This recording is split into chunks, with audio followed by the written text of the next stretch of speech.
A recently published article online reads, Poll finds Pope Francis's popularity in U.S. rising. I'll include a link to it in the description box if you want to read it in its entirety, but it goes on to say 90% of Catholic Americans surveyed by the Pew Research Center said they thought well of the 78-year-old Pope, and that includes 57% who held a very favorable view of him.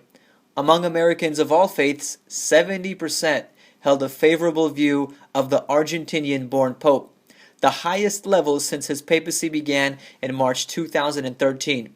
And only 15% of Americans said they didn't like him, while another 15% claimed they could not rate him, way down from 29% in March 2003.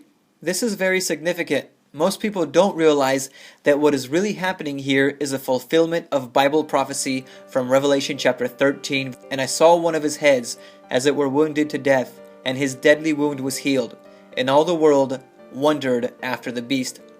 The deadly wound that it's talking about here is the loss that the Catholic Church took in 1798 when Napoleon Bonaparte captured Pope Pius VI, which ended the long reign of the papacy in Europe.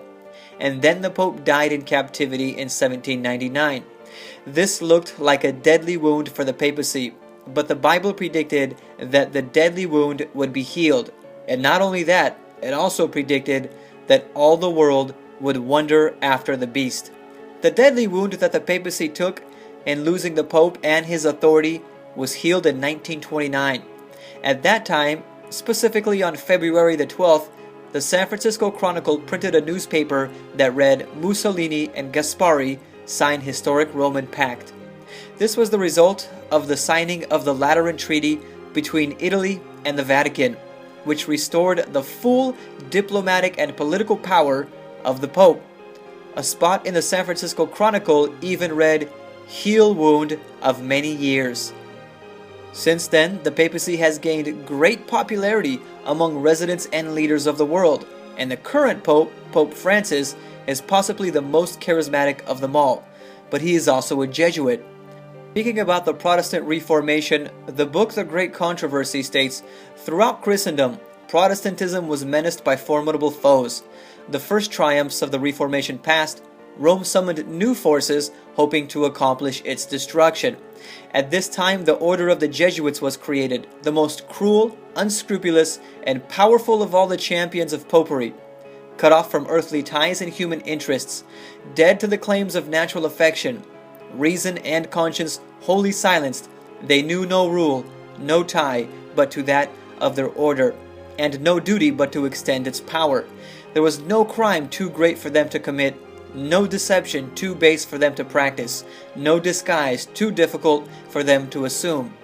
Vowed to perpetual poverty and humility, it was their studied aim to secure wealth and power, to be devoted to the overthrow of Protestantism and the re-establishment of the papal supremacy. It looks like the Jesuits have done their job very well, because all the world is wondering after the beast. Friends, I'm going to be blunt here. The Pope is the apostle of Satan, and the devil is using him in a big way to bring about the mark of the beast in these last days.